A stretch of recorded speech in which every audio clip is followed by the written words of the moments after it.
están? Bienvenidos. ¿Cómo les va? A partir de este momento, temas financieros en nuestra pantalla, decisiones que toman nuestros gobernantes y que impactan en nuestros bolsillos. Vamos a ver lo que está pasando en Brasil. Sigue en la mira el país sudamericano. Hoy le mostraremos una radiografía económica del Brasil de temer. Venezuela, el país incrementa reservas de oro. El pulso entre trabajadores ferroviarios y el gobierno de Emmanuel Macron se intensifica. Hoy en nuestro expediente económico, China-Estados Unidos en contravía.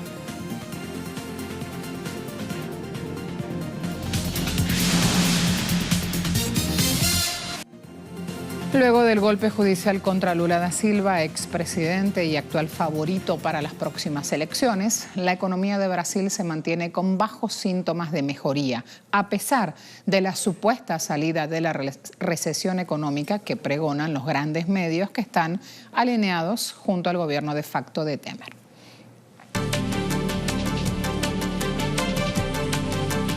En una radiografía de Brasil después del golpe de Estado contra la presidenta Dilma Rousseff, la caída de la economía entre 2015 y 2016 fue mucho mayor. En 2 años se acumuló una contracción en torno al 8%, mientras que la recuperación de 2017 rondó el 1%. En consecuencia se produjo un deterioro social, con el desempleo saltando cómodamente por encima de los 2 dígitos, hasta el 12% actual. La inflación, por su parte, presenta escenarios llamativos. El primero es que todavía rige una pauta de aumento del salario mínimo de la época de Dilma, con una fórmula que vincula parcialmente con la inflación del año precedente. Así, la inflación de 2017 fue de 2.8%, pero los salarios se ajustaron con una pauta de referencia de 2016, de más del 6%, lo que se tradujo en una alza relativa de los ingresos de los trabajadores formales que impulsó un poco el consumo y a lo que aportó también la leve revaluación del real, que sigue siempre en una relación 3-1 con el dólar. En segundo lugar, el ajuste del salario mínimo fue acompañado por la liberación de un fondo de asistencia al desempleo, que también aumentó los recursos para el consumo. En cuanto al desempeño exportador, el gigante del sur presenta números positivos que favorecen su balanza comercial, dado el crecimiento de la demanda mundial, especialmente de China y de las inversiones ligadas a los recursos naturales, que redundan en una aparente estabilidad cambiaria. Sin embargo, la tasa de inversión en torno a los 16 puntos del Producto Interno Bruto continúa siendo muy baja. Ya en el cuarto trimestre de 2017, los indicadores de actividad se estancaron y los primeros números de 2018 mantienen la tendencia. Una situación que se agravará frente a la potencial caída del consumo a lo largo del año. En la industria, el grado de utilización de la capacidad instalada se encuentra en niveles mínimos, por lo que resulta difícil imaginar que en ese contexto aumente la demanda de inversión. Todas estas razones nos muestran un panorama poco alentador, sumado a la tendencia fascista que pretende consumar el golpe de Estado continuado a la democracia en Brasil, a partir de la candidatura del exmilitar Jair Bolsonaro, quien quedaría como el supuesto garante del orden que reclaman los brasileros con ofertas engañosas de proteccionismo o nacionalismo, pero mayormente neoliberales, que ya sabemos a quienes favorecen. Mientras tanto, ¿qué hace Temer? El presidente de facto no descansa en avanzar con su plan privatizador. Este domingo, comunicado oficial, Temer designó como ministro de Minas y Energía al exsecretario de la presidencia Wellington Moreira Franco, conocido como el SAR, en infraestructura del presidente de facto y como otro de los miembros del Partido del Movimiento Democrático de Brasil, involucrados en los escándalos de corrupción Odebrecht y del gigante cárnico JBS. El nombramiento de Moreira viene seguido a la renuncia del vice de Minas y Energía, Paulo Pedrosa, quien había sido visto como probable reemplazo del jefe saliente Fernando Coelho Filho, quien dimitió para irse al Congreso del país. Entre las tareas centrales del nuevo ministro está nada más y nada menos que la privatización de Electrobras. Este lunes arriba a Argentina el presidente del gobierno español, Mariano Rajoy, buscando, dice él, afianzar lazos comerciales. Visita de 3 días, Rajoy está acompañado de una delegación de 70 empresarios españoles que quieren acelerar el proceso de inversiones en Argentina. En agenda de trabajo, además de un encuentro con su homólogo argentino en la Casa Rosada, se espera su participación en un foro empresarial que organiza la Secretaría de Estado de Comercio, el Instituto Español de Comercio Exterior, la Confederación Española de organizaciones empresariales, así como una visita al Congreso, donde tendrá encuentros con presidentes de ambas cámaras de comercio. En la previa, Macri declaró a la prensa madrileña que las relaciones con España son como las de dos amantes que se han vuelto a encontrar, calificando de cortocircuito absurdo los impases tras la nacionalización de YPF en manos de Repsol. Mientras se espera apurar con esta visita la firma del TLC entre Mercosur y Unión Europea, así como el respaldo de España al ingreso del país a la OCDE, pese a los desequilibrios que esto traería a la ya estropeada economía argentina. En Venezuela, por su parte, la nación continúa incrementando sus reservas de oro en lo que va del año 2018. El ministro de Desarrollo Minero indicó que a la fecha han sido entregadas 6,5 toneladas de oro provenientes del arco minero, lo que se traduce en 340 millones de euros entregados al Banco Central de Venezuela en oro. Estos recursos, explicó el ministro, que sirven como activo circulante para invertir en programas culturales, por ejemplo, en el sistema de orquestas y coros infantiles y juveniles de Venezuela, que este sábado alcanzó la meta de 1 millón de niños, niñas y jóvenes incluidos en este programa social, ideado por el maestro José Antonio Abreu. Recientemente el gobierno venezolano anunció la certificación de la cuarta mina de oro más grande del mundo en la zona del arco minero y que según cálculos proyecta a esa reserva y de metales preciosos, no solo oro, como la segunda más grande del planeta.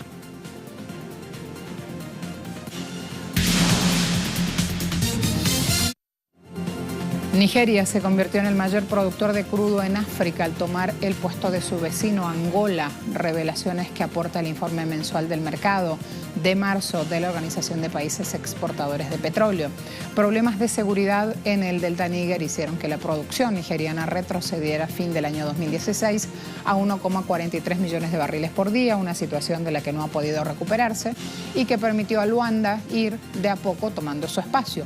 Si vivía en Angola, producía diariamente 1,72 millones de barriles de crudo por día, casi 300.000 más que su competidor.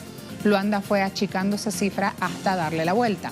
En marzo pasado, Nigeria reportó producciones al día de 1,81 millones de barriles contra 1,61 de Angola, que tuvo una disminución de 17.000 barriles con respecto a febrero pasado. Angola, cuyos mayores ingresos dependen de la exportación de crudo, mantiene una industria de capa caída desde el año 2011. Nos vamos a indicadores petroleros. Me preguntaban el viernes, ¿por qué no hay cesta venezolana en yuanes? Porque el viernes cierra a última hora, el día lunes, entonces abriendo semana tenemos acá el precio. En yuanes 375,50 siempre por barril. OPEP sí es un indicador que marca en dólares, 65,40, pierde 1,02 dólares. Brent está clavado en 68,29, siempre dólares por barril, perdiendo también tendencia a la baja 0,96 centavos. Allí están viendo entonces un poco de ese panorama y esos indicadores. A la vuelta vamos a ver qué pasa con esta resistencia a la reforma en Francia.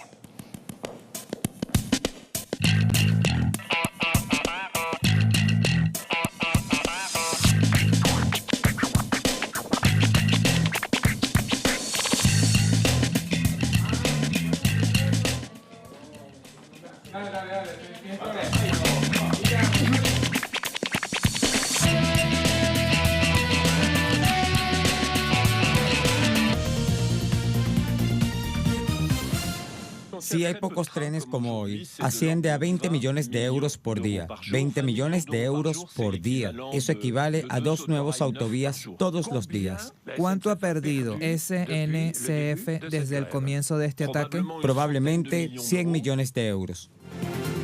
Francia vive en este día cuarta jornada de paro ferroviario, situación que ya hemos escuchado deja esas pérdidas, se quejan justamente los dirigentes. La Sociedad Nacional de Ferrocarriles hoy ha salido a hablar con todos los espacios que ha podido, quejándose justamente de las pérdidas económicas. El director general de la compañía dijo, Guillaume Pepi, dijo, las serias perturbaciones en el tránsito impactan fuertemente en las finanzas de la compañía, se extienden también a otras entidades, porque la reducción de la circulación involucra también a los trenes de cargas.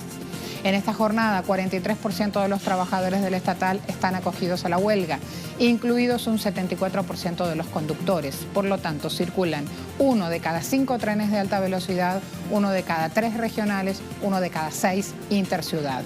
Los trabajadores rechazaron la reforma en el sector, reforma que quiere hacer este gobierno de Macron, que incluye abrir a la competencia y ponerle fin a las contrataciones con el estatus de trabajador ferroviario. Pese al coste político y económico, el gobierno de Macron no quiere dar su brazo a torcer, dice la reforma va, no hay diálogo en las cuestiones medulares de la reforma y así le responden los trabajadores.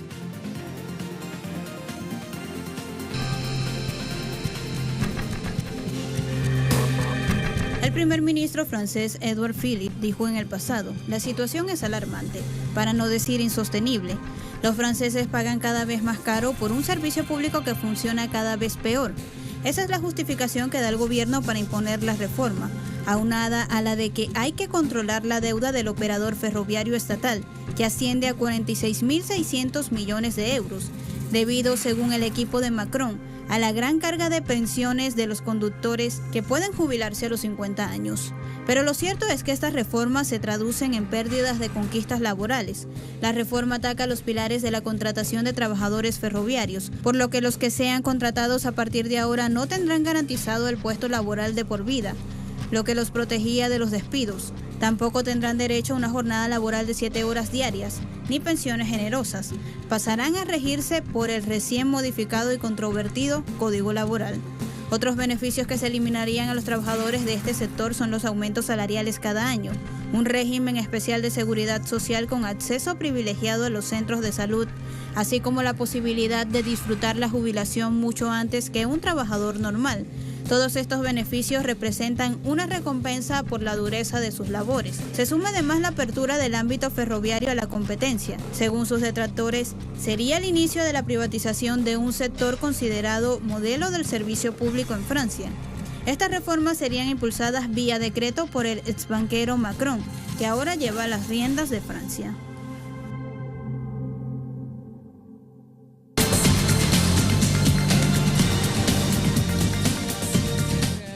Aquellos que siguen aferrándose a la forma en que se acostumbraron tienen miedo al cambio y tienen miedo de comenzar algo nuevo. En mi opinión, no va a ser mejor. No.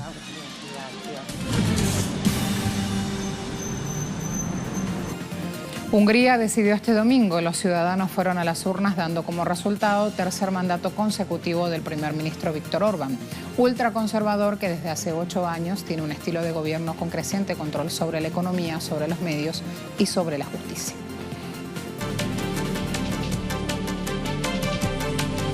Impulsado por un auge de la construcción, inversión extranjera y fondos de la Unión Europea, la economía de Hungría creció un 4% en 2017, el ritmo más rápido en 3 años. Sin embargo, el cambio en las cifras económicas generales no ha beneficiado a todos los húngaros, quienes han decidido dar continuidad a un modelo excluyente por encima del supuesto cambio que pregonaba el multimillonario y padre de las llamadas revoluciones de colores, George Soros, quien aparecía, según sus detractores, como el financista de la oposición húngara.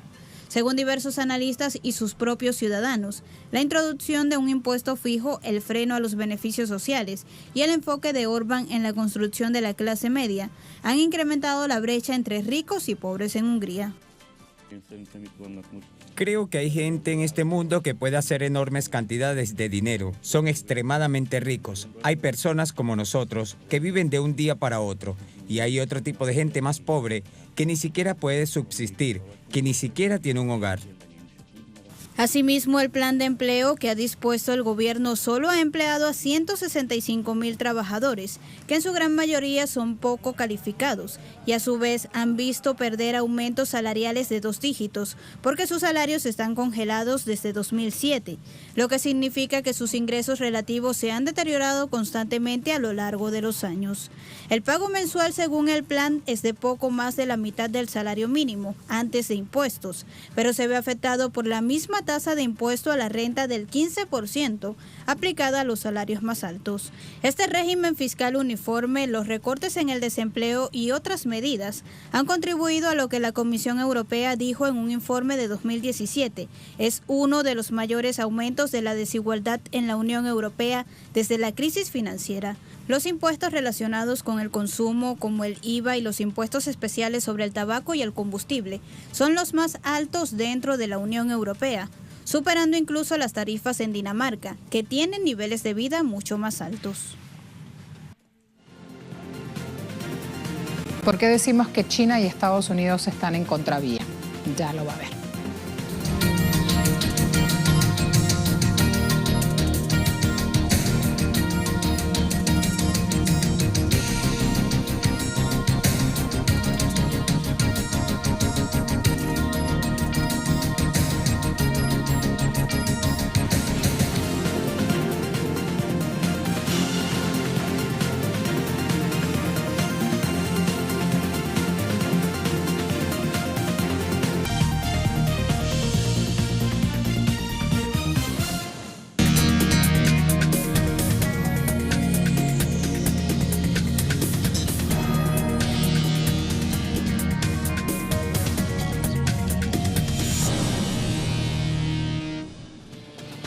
China consideró este lunes que las negociaciones comerciales con Estados Unidos son imposibles en las condiciones actuales. Por un lado, Estados Unidos blande la vara de las sanciones y por el otro repite constantemente que quiere negociar.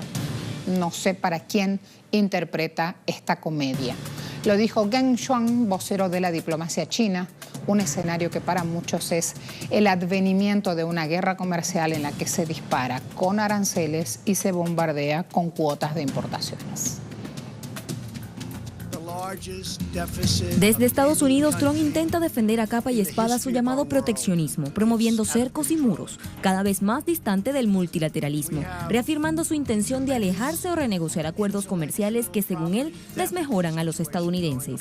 Desde China está Xi Jinping hablando de cooperación, de integración comercial, de globalización, perfilándose cada vez con más ahínco como una potencia líder, sumando aliados e iniciativas basadas en el ganar-ganar. Un protagonismo que tanto molesta a Trump y al que responde como de costumbre con sanciones y aranceles.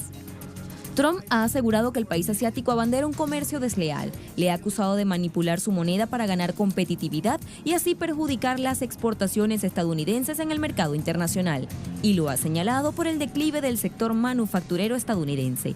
Aunque a principios del 2017 parecía dar muestras de estar entendiendo que la amistad entre Estados Unidos y China es vital para ambas naciones y para el mundo en su totalidad, y que de desatarse una guerra comercial entre ambas naciones nadie saldría ileso, como que ya se le olvidó y ha optado ahora por atacar a China, aun cuando esto signifique sacrificar números positivos bilaterales: $648.200 millones en intercambio de productos entre ambas naciones. Trump insiste en centrar su discurso en acusaciones. Sigue diciendo: Estados Unidos está perdiendo $500.000 millones al año y ha estado perdiendo miles de millones de dólares durante décadas. No puede continuar. Ahora bien, el asunto está en que Estados Unidos ha sido capaz de crecer y crecer gracias en gran medida a un déficit comercial sostenido en un endeudamiento externo infinito que ha sido sustentado por China. Y ahora se ve ante este dilema en el que China le ha ganado terreno comercial en el mundo, porque primero, Estados Unidos dejó de lado buena parte de la economía real,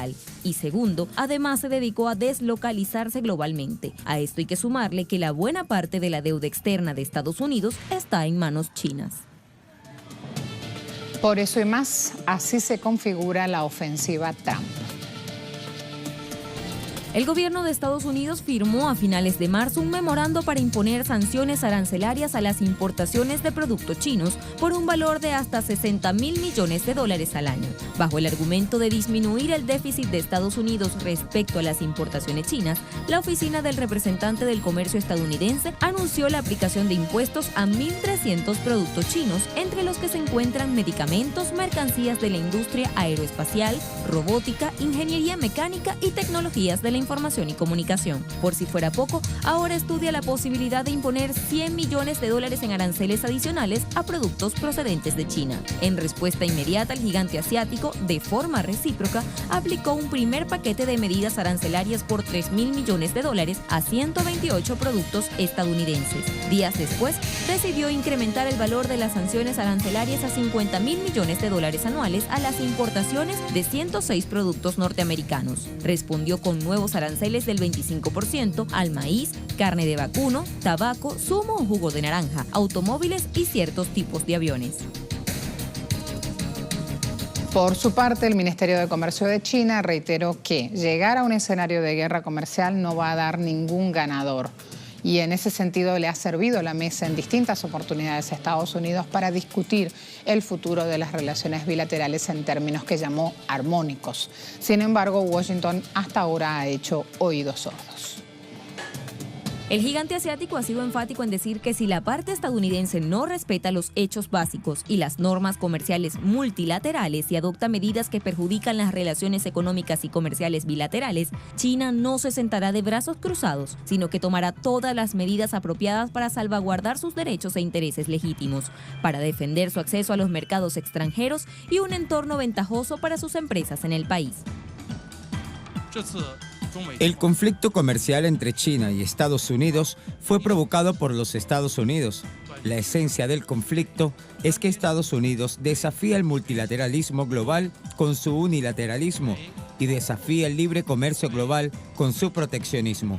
China seguirá ampliando su reforma y apertura, protegiendo el sistema comercial multilateral y promoviendo la liberación y facilitación del comercio y la inversión en el mundo. Cualquiera que sea la respuesta del gigante asiático puede lesionar un tanto la economía estadounidense. Trump sabe que China sigue siendo la principal tenedora de bonos del Tesoro estadounidense, con un total de 1.146 billones de dólares. Además, hay otros datos que Trump no puede obviar ni negar. Para 2017, las compañías chinas crearon 140.000 empleos en Estados Unidos y los fabricantes de auto estadounidenses vendieron 5 millones de vehículos en China, convirtiéndolo en su mayor mercado, a la vez que la inversión de empresas chinas en Estados Unidos ha superado los 50.000 millones de dólares, mientras la cooperación económica entre los dos países generó más de 2,6 millones de puestos de trabajo en Estados Unidos. Gracias por acompañarnos. Hasta luego.